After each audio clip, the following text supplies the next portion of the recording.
안녕하세요. 강아지 세 마리예요. 혹시 여러분은 강아지가 가족 중에 유독 나만 무시한다는 기분이 든 적이 있으세요?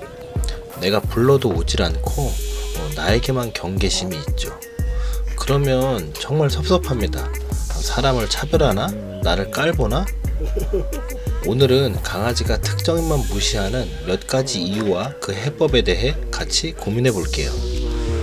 그 전에 전제를 얘기해 볼게요. 나는 강아지가 나를 서열이 낮게 생각하는 것 같고 나는 그 서열을 내가 확 잡고 싶다 라고 생각하신다면 제가 도움을 드리기 쉽지 않을 것 같습니다. 서열을 무시한다는 기분 나쁜 감정의 출발은 이미 강아지와 내가 대립적인 관계이고 편안한 문제 해결의 시작이 되기 어렵습니다. 서열 잡기가 주도적 보호자와 리더라는 긍정적 방향으로 전개되면 다행이지만 압박 위주의 해법으로 전개되면 그것이 통하지 않았을 때 부작용이 있습니다. 특히 다른 가족이라는 탈출구가 있는 이상 서열 잡기는 이 문제에 관해선 한계가 명확합니다.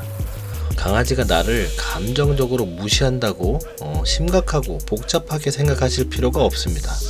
그저 이 작은 아이와 나의 연결고리가 단단하지 않으니 그걸 꽉 동염해 본다고 긍정적으로 생각해 봅시다.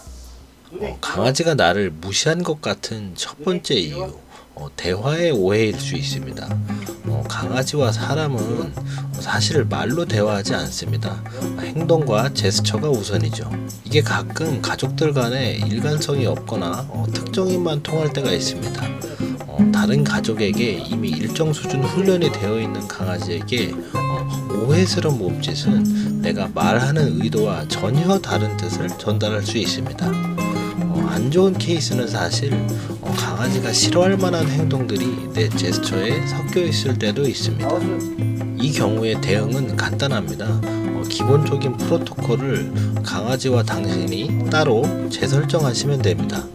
아주 기본적인 눈 맞추기, 이리와 앉아, 기다려 등의 훈련을 다시 처음부터 둘이서만 해보세요. 그게 잘 되지 않는다면 내가 잘 안 되는 행동적인 특징이 있는지 점검해 보세요. 가끔 오해하는 분들이 계십니다. 반려견의 훈련은 한 사람만 해야 된다고, 혹은 한 사람이 훈련시키면 나머지 사람들도 말하면 다 따를 거라고. 절대로 그렇지 않습니다.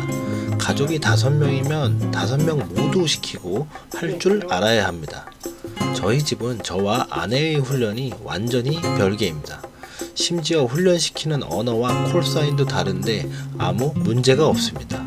문제는 반대로 혹시 나는 한 번도 훈련을 시키지 않고 특정인만 훈련을 하고 있었다면 강아지는 당연히 특정인과의 대화가 원활할 수밖에 없습니다.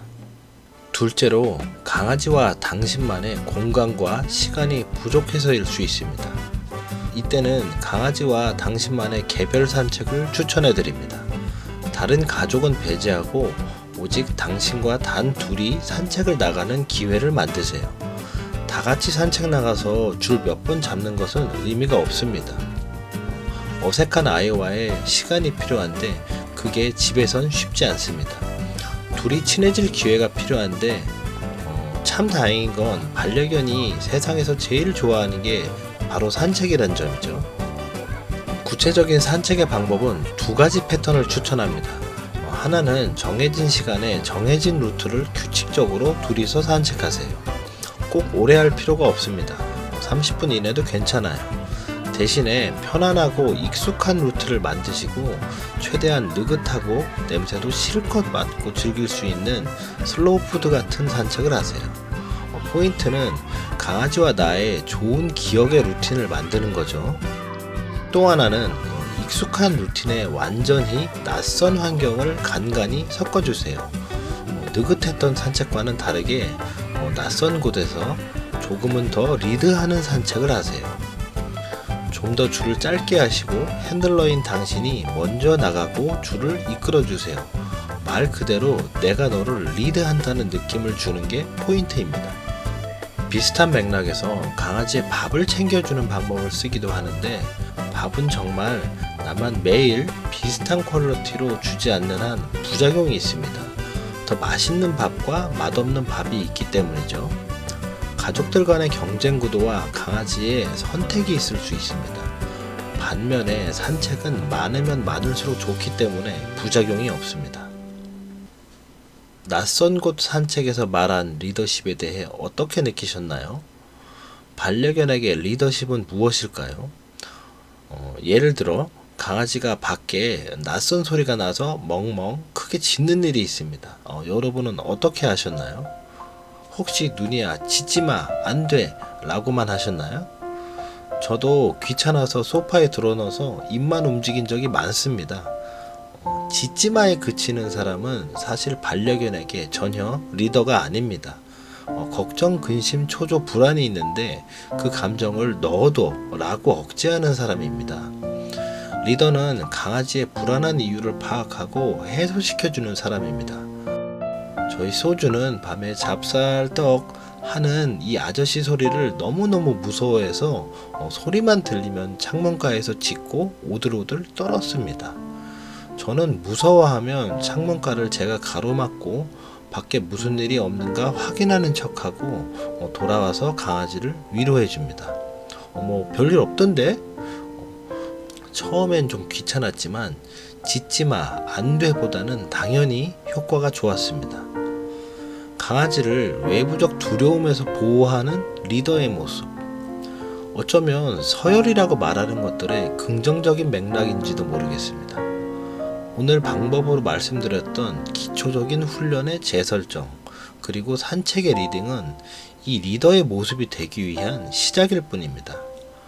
밥을 강아지보다 먼저 먹으면 서열이 선다고도 하죠. 세상 일이 그렇게 참 쉬우면 좋겠네요. 반려견을 훈련하는 건 어려울수록 효과가 좋다는 게 제 지론입니다. 좀 힘들지만 어쩌면 우리는 사람의 관계를 간접적으로 배우고 있는지도 모르겠습니다.